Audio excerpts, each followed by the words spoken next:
When a man kicks Michael Bolton in the balls because he said that Chelsea would beat Man City.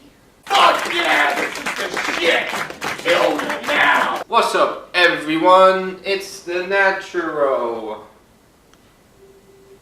here, and we're back with another football impact. Oh, that's the worst intro I ever did to a video. Jesus fucking Christ. So we're back with another football impact video for this weekend, and there's a lot to talk about. There's a lot to digest in this weekend's action.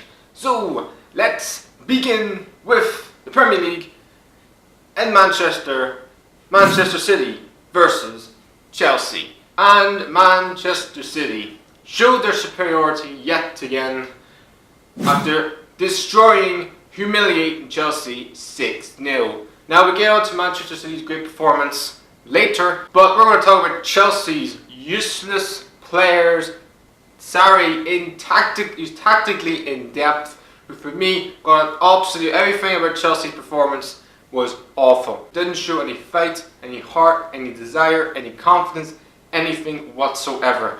Everything that you can think negativity was Chelsea against Man City. You cannot play Jorginho in a holding role in midfield against superior opposition away from home. You can do it at home, that's fine. Not away from home. You have to change the tactics, you have to change the team selection, and you have to change the fucking 11. You have N'Golo Kante playing as a fucking number 8. The dude's not Frank Lampard, for goodness sake. He's a defensive midfield player. The man has won a World Cup and 2 Premier League titles playing as a defensive midfield player. That's his specialist position. Play him in it. Okay, if you like Jorginho playing there, then have both of them play there. You can play 4-2-3-1, have both of them in the holding role, and then figure out what you're going to do for the attack-minded team. Attack-minded players. Maurizio Sarri said against Arsenal on previous games, it's very difficult to motivate this group of players. Well, if your manager comes out and says that, not once, not twice, but 3 times, that's a major worry. Chelsea, for me, have to change their philosophy. Now, they wanted to keep Hudson-Odoi. Okay, play Hudson-Odoi. Put him in the squad. He's not even in the fucking squad against Man City. He's stuck up in the stands. This is not good enough for Chelsea. I just think Chelsea, they are what they are. For me, I think they need to change their philosophy. I don't know what their plan is. There's no project at Chelsea. There's never been a project at Chelsea since Abramovich bought the club. There's just fire. If you don't win the league, you got the job. If you do win the league, you're going to stay for another season. That's the way Chelsea have always operated, and it's the way they've always, that's the way I think they'll continue to operate, because they are. There's only 2 clubs for me in the world of football that have like a mentality of you win or you fail, and it's Real Madrid and Chelsea. As for Man City, they were superior to everything in this game. Sterling had the best game I've seen him play in a Man City shirt. Yes, Sergio Aguero get all the plaudits for his hat-trick and equaling one of my footballing heroes, and Alan Shearer, probably one of the best finishers I've ever seen in Premier League history.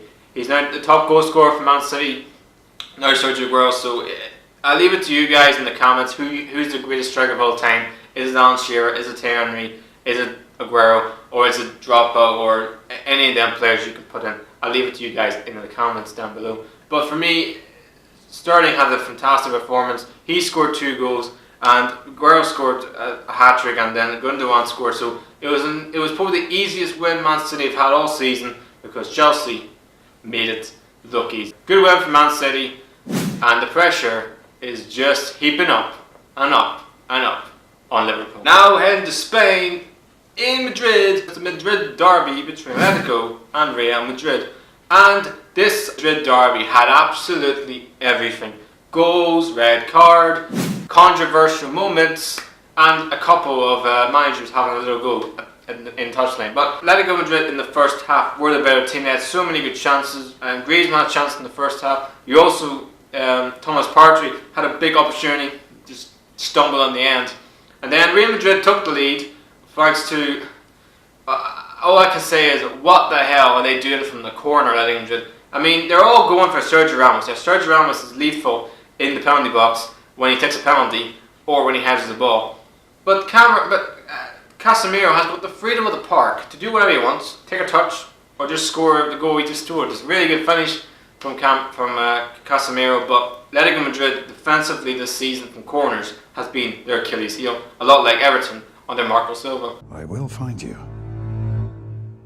and I will kill you. Atletico Madrid got back into the game with a very good goal from Griezmann, which had to go to VAR, even though it was the right decision. He was onside, but Vinicius Jr. had a shocking game throughout the whole match. He struggled at times in this game. I think the Madrid derby was too much for the youngster, and for me, I think Bale should have started. We'll get on to Gareth Bale later, but for me, it just was too much for the youngster. Just before the end of the first half, a penalty for Real Madrid, which was not a penalty in a month of Sundays. The foul was outside the box. Yes, it was a foul, but it was never a penalty. It wasn't even inside the box. And VAR, I don't know how you can get that wrong, but it was a foul and it should have been a free kick. No, they decided to give a penalty, so VAR just gives decisions to Real Madrid anyway, so whatever. It's a very good penalty from Sergio Ramos. That's his 11th goal this season. He's the second. I think he's now the joint second top goal scorer for Real Madrid this season. And he's a centre back. Absolutely. And then obviously Real Madrid got the third goal in the second half at the end with a great finish from Gareth Bale. It was an outstanding counter-attack goal, the typical Gareth Bale goal that we usually see from him. And what a way to get your 100th goal for Real Madrid, right? Gareth Bale has now scored 100 goals for Real Madrid. He's had a lot of injuries and a lot of doubters on him, but he is a world-class player, Gareth Bale, and he showed it in that game when he came on for Vinicius Jr. They did almost get an equaliser in this game thanks to Alvaro Morata. I don't know what I'm most shocked about is how offside Morata was. In fact, Alvaro Morata tripped Courtois. I still don't know. I'm still in disbelief. But anyway, it didn't count because he was offside, and he was offside by quite a few yards. But like I said, it's a huge win for Real Madrid, which puts them above Atletico Madrid in the table now on the second. And with Barcelona dropping points this weekend, they couldn't get a 0-0 draw away to Atletico Bilbao. Are Real Madrid back in the title race? Hell no. Are they really? They're only 7 points behind Barcelona. I don't think they are. I still feel it's Barcelona's title to lose. I still think that Real Madrid are still their closest title challengers. We find out what Real Madrid are this month because they got Ajax in the Champions League, Barcelona twice. That's right, twice in the League and also in the Copa del Rey coming up. So for me, we will see what this Real Madrid team are all about in this month.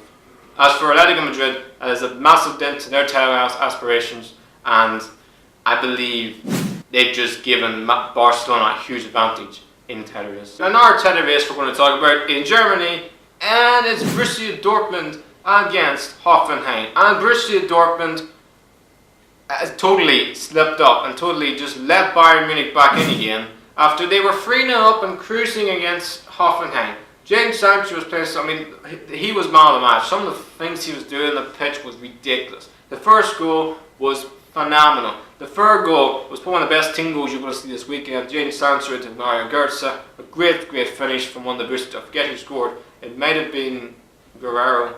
I can't remember who scored the third goal for Dortmund.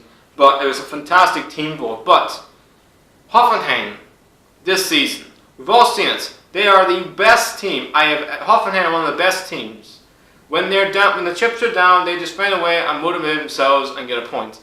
And Julian Nagelsmann, I think, is an underrated manager. And I think Ronaldo will be going to RB Leipzig next season. It'll be interesting to see what he does in that club. But it just goes to show that I believe Dortmund what they've done is they just let Bayern back in. The gap's 5 points. It would have been 7, but for me, that's just 2 points drop for Dortmund. They were leading the game 3-0. And let Hoffenheim back in, and then let Hoffenheim get a late equaliser. For me, we see what this Dortmund team are right now. They have a massive game coming in the Champions League against Tottenham Hotspur this week. So we really see what Dortmund are all about. But for me, I think they fucked this up. At the end of the season, if Dortmund lose the Bundesliga title by a point or 2 points, this is the game that cost them the title for me. Now I head to Serie in Italy, and it's Atalanta against SPAL. And Atalanta are having a sensational season. And there's one player for Atalanta this season that for me has been probably up there fighting for Serie A Player of the Year this year, which is Dusan Zapata.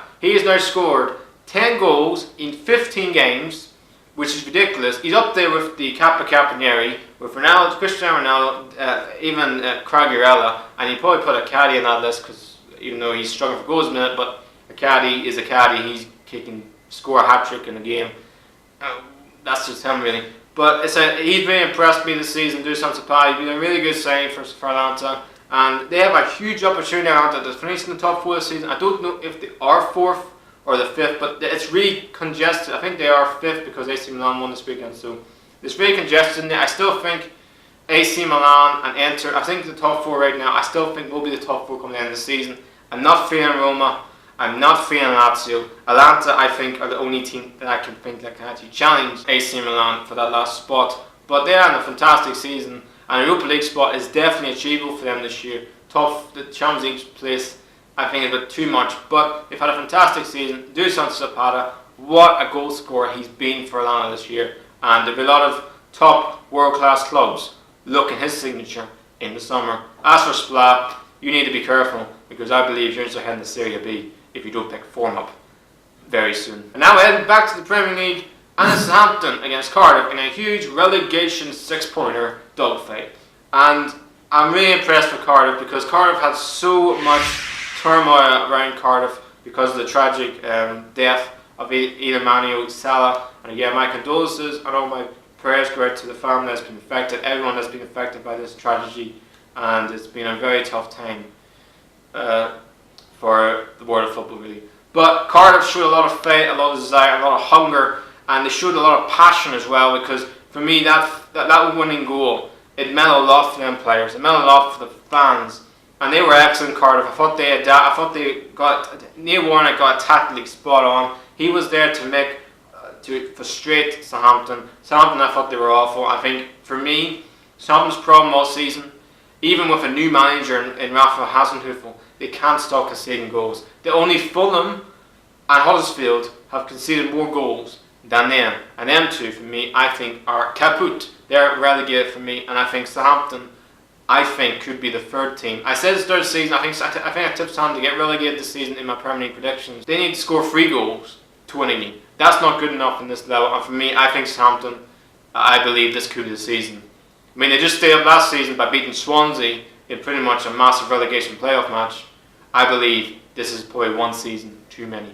Cardiff, fantastic performance, fantastic win. If they stay up this season, it may even eclipse Huddersfield staying up last season. And that just leaves the last game to talk about, which is in France, in Ligue, and it's Nice against Lyon. And you think of Lyon's a massive performance against PSG. You think, okay, Lyon got a big win against PSG. They beat the champions.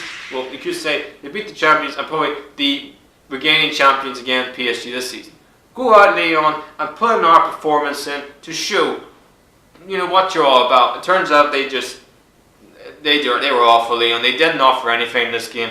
I mean, the players were.